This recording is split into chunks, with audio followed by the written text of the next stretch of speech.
हा. पार्वती लावण्याची राशी ते मज घ्यावी निज भोगसी आत्मलिंग निज पूजेशी कैकसी सीते घ्यावे. आणि मग हे मागणारे गिराईक मोठं गमतीचं कसलं रुपयात केव दुकानदार देत नाही. विषय सोडू नका बरं का, नीट ऐका, बारीक ऐका, सगळे आम्याचे कान करून ऐका.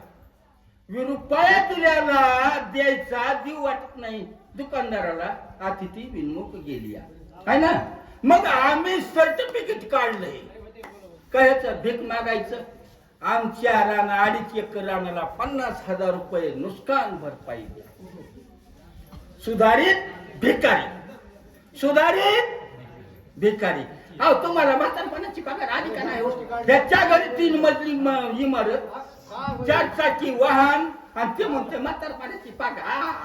हा क्या बात. मग अशा पद्धतीने या ठिकाणी ह्या राजा रावणाचं सुद्धा मन विचलित झालं. मागा म्हणल्यावर त्याला वाटलं ही बाई काय मोठा राहिला. मग सांगणार कोणी आहे का?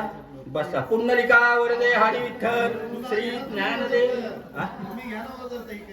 मग आता कारण कसं आहे, अनंत वाचाळ बरळ ती बरळ.